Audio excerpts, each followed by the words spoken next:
अस्मद्गुरुभ्यो नमः। ते रामानुजाय नमः। श्री अलवेलुमंगा समेत श्री वेंकटेश्वर स्वामी नमः। श्री कृष्ण परमात्मने नमः। గోదాదేవ్యే నమః. భక్తులందరికీ నేటి 9వ పాశ అనుసంధానానికి స్వాగతం.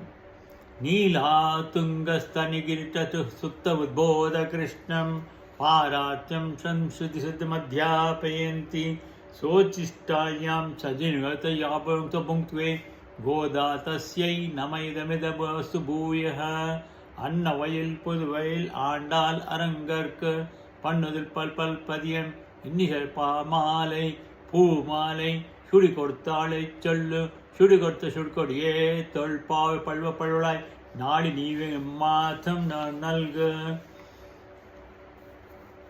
నిన్నటి రోజున 8వ పాశోన 3వ గోపబాలికను లేపింది.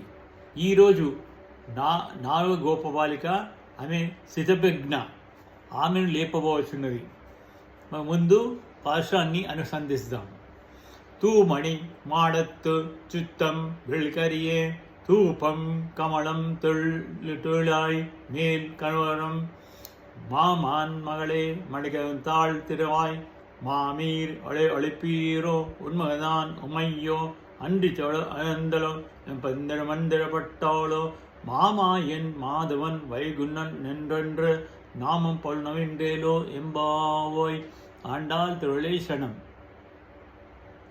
దోషములు లేని శుద్ధ మాణిక్యములు గల పొదగబడిన నిర్మించిన మేడ దాని చుట్టూ ప్రకాశించినట్లు దీపములు వెలుగచుండా విలాసమును సూచించు అగరుధూపములు గుమగుమలాడుచుండగా శ్రీకృష్ణుడు కావాలంటే రాక ఏమి చేస్తాడని ఉపేక్షని చర్య సర్వ లక్షణో పేదమైన హంసతూలిక తలపై నిద్రించు. ఓ మామగారి కూతురా, కాంతి వల్ల గుర్తు తెలియక ఉన్న నీ మాణిక్య ఖచ్చితమైన తలుపు యొక్క గడియను తెరువుమా. ఓ మేనత్తగారు, పోని మీరైనా ఆమెను లేపి పంపండి. ఏమమ్మా, మీ అమ్మాయి మూగదా, లేదు చెవిటిదా, లేక అలసి బద్దకించుచున్నదా? అది కాంచో లేవకుండా ఆమెను ఎవరైనా మంతించినారా, లేక అడ్డుచున్నారా? ఆశచేష్టులకు శ్రీపతి పరమపదవాసీన అయినను మన కొరకై శ్రీకృష్ణుడు వచ్చినాడని ఇంకా ఇంకా ఆయన తిరునామలు పాడుచుండ వెంటనే లేపి పంపుడు అని వీళ్ళు విజ్ఞాపన చేస్తారు. ఈ రోజున 4వ గోపికకు విలక్షణమైన రీతిలో మేలుకొల్పుతున్నారు మనవారు. ఒక ఫలాన్ని కోరి చేసే సాధనను ఉపాయము అని అంటారు. దీని వల్ల కలిగే ఫలితాన్ని ఉపేయం అంటారు. సామాన్యులు కోరే ఉపేయములు, వాటికి ఆచరించే ఉపాయములు బోలెడన్ని.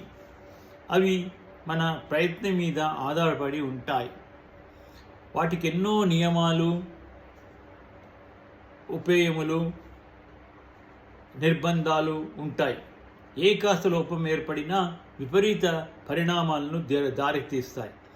అతి ఆయాస జనకులైన సహసిద్ధమంటే వాటి వల్ల సిద్ధించే ఫలితాలు అల్పాలు అశ్వరములు.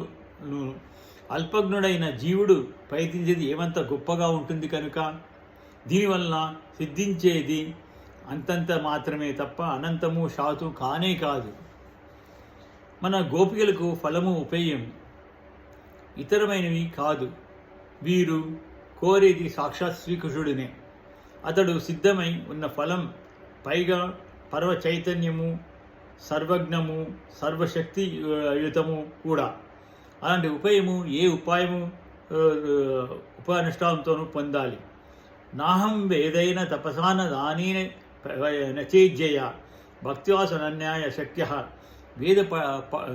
వేద పఠన, దాన, తపయజ్ఞాలకు నేటికి తాను పొందబడని కేవల నిస్వార్థ ప్రేమ గల వారికి మాత్రమే తనను తాను చూపుకుంటానని అంటాడు శ్రీకృష్ణుడు. ఇతర ఉపాయములన్నీ కూడా భగవంతుని ఇవి పనికి రానివే. తపనను సాధించటానికి ఉపాయము శ్రీకృష్ణుడే. ఇదే ఉపనిషత్ రహస్యం. లోకమునందు ఉపయములు వేరు, ఫలములు వేరు. శ్రీకృష్ణుడు మాత్రమే తానే ఉపాయము, తానే ఉపేయం కూడా కాగలడు. ఇది లోక విరుద్ధమేమీ కాదు. ఏడిచే శిశునకు అమ్మయే ఉపాయం. ఆ అమ్మ ఇచ్చే ఉపాయం ఏది? అమ్మే కదా. తానే తెచ్చి ఎత్తుకొని తన ఒడిలో వచ్చిన శిశుని తృప్తితో అందిస్తుంది. భగవానుడు అదేవిధంగా ఉపయములై ఆశ్రితులు కాపాడనని ఉపనిషత్ తాత్పర్యం రహస్యార్థం. భక్తుల్లో కొందరు భగవానుడే ఉపాయం విశ్వసించి ఇతరుల ఉపాయం నుంచి విరమిస్తారు. వీరు భగవంతుడే ఉపాయమని నమ్మిక కలవారు కనుక ఉపాయనిష్ఠులు అంటారు వీరు.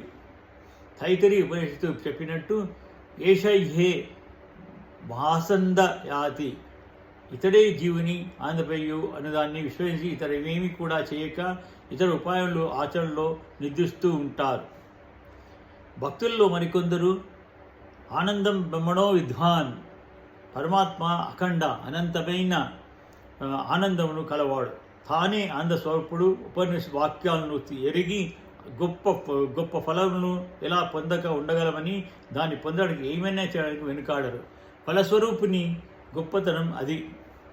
శ్రీకృష్ణ సౌందర్యం కొందరి ఉపాయ నిష్ఠులను చేస్తుంది. వారు స్వప్రవృత్తి ఏమీ లేక నిద్రిస్తూ ఉన్నట్టు ఉంటారు. వారి ఉపాయతత్వాన్ని గుర్తించరు. ఇది లోపల పడుకున్న మహిళ ఒక దశ. అదే సౌందర్యం మిగిలిన వారిని ఉపాయ నిష్ఠులను చేసి ఏవేవో తాము చేయక నిరోజాలక పరుగులు తీసేటట్టు చేస్తుంది. ఇది బయట లేపవలసిన గోపికల దశ. ఒక భక్తుని జీవనయాత్రను స్మరించుకుంటే అదే చాలును. మనల్ని అలాంటి జ్ఞానులుగా తరింపజేస్తుంది పూర్వులు గుర్తించారు. అందుకే ఈనాడు 4వ ఓపిక భవన సౌందర్యాన్ని చూస్తూ మేల్కొల్పుతున్నారు. నిన్నటి యొక్క శ్రవణమైంది. శ్రవణం వల్ల ఏర్పడిన సంతత మననం చేత మనోమాలిన్యాలను దోషాలు దూరమై మనసు నిర్మలవుతుంది. దాన్ని మన ప్రసాదం అంటారు. వీనికి భగవద్జ్ఞానము ఒక కవచమై నీదన్నమాట. అదే ప్రజాప్రసాదం అంటారు. శుద్ధ విషయమందు చొరలేవు. అట్టి జ్ఞాని మనన నిష్ఠుడని స్థితప్రజ్ఞుడని భగవద్గీత చెప్పింది. అవస్థలు 4. యాతమానావస్థ అంటే ఇంద్రియాలను విషయాల నుండి అరికట్టే ప్రయత్నం చేస్తూ ఉంటాడు. ప్రజ్ఞావలం చేత విశ్వామిత్రుని వలె. వ్యతిరేక అవస్థ వస్తు సంఘం ఉన్న వాటి యందు అపేక్ష ఏమీ ఉండదు. మనసులో మాత్రం తెలుస్తూ ఉంటుంది వాటి ప్రభావం. ఇది జనక చక్రవర్తి వంటి దశ. ఏకేంద్రియావస్థ విషసంగం ఇక్కడ ఉండదు. కానీ ఇది అన్నీ తెలుస్తూనే ఉంటాయి. ఈ దశలో జడభర్తుడు దీనికి దృష్టాంతం. వశికావస్థ కోరికలనే తెలియవు. వాటిలోనే ఉన్నటువంటి స్పృహ అది ఎంతమాత్రం ఉండదు. శ్రీ శుకయోగీంద్రుడు దృష్టాంతమని యోగశాస్త్రంలో 4 దశలు వర్ణించబడి ఉన్న వాటిలో 4వది పరిపక్వ దశ. భగవానుడు పరిపక్వ దశ నుండి ప్రారంభించి ప్రజాహితి యథా కామ అంటూ వెనుకకు 4 దశల్లోనూ 2వ అధ్యాయంలో వర్ణించారు. పరిశుద్ధ మణిమయ భవంతిలో చుట్టూ దీపాలు వెలుగుచున్నాయి. దీపాలు కాంతి లేనుచున్నాయి. ధూపములను పరిణమించుచున్న నిద్రబుచ్చ పర్యంకమును మేను వాల్చి పవళించిన మేనమామ కూతురా ద్వారము తాళము తెరువవా. ఓ మెన్నెత్తగారు, మీరైనా ఆమెను లేపరాదట్టమా. ఏమి మీ కుమార్తె మూగదా లేక చెవిటిదా, బద్దగపడ్డదా, ప్రక్కన మాట్లాడేక ఎవరైనా కావలి ఉన్నారా, లేక మంత్రముగ్ధ అయినదా. ఆశ్చర్యకరమైన గుణజేషులు కల మాయావి శివపతి వైకుంఠవాస అంటూ ఎన్నెన్నో స్వామినామాలు మేము కీర్తిస్తాం. ఆమె లేచి రాకున్నదేమి అంటూ ఆ గోపికను ఆండాల్ మేల్కొల్పింది. పిరాండైన ప్రేమతో తను తెచ్చిన హారాలు మణులు ఆమె భవనానికి వాడేసి మిగిలిన 1.5 మణులతో తన భవనం కృష్ణుడు కట్టుకున్నాడట. రసికుడు కదా, అందుచేతనే ఈమె పరిశుద్ధం, కృష్ణుని భవనం నిర్మలం. ఈమె గొప్ప జ్ఞాని, నాలో భక్తులున్నారు, భక్తుల హృదయాల్లో నేనున్నానని స్వామి అంటాడు. ఇప్పుడు భక్తుల ఇల్లు పరిశుద్ధమైన భవనం అయ్యింది. జీవుడు దేవుడు ఇరువురు సహజ జ్ఞానం కలిగిన వారే అయ్యారు. మణికి సహజ కాంతి ఎలాగో వీరికి జ్ఞానం అలా సహజం. భారతీయ సంస్కృతి సంజ్ఞలు కొన్ని ఉన్నాయి.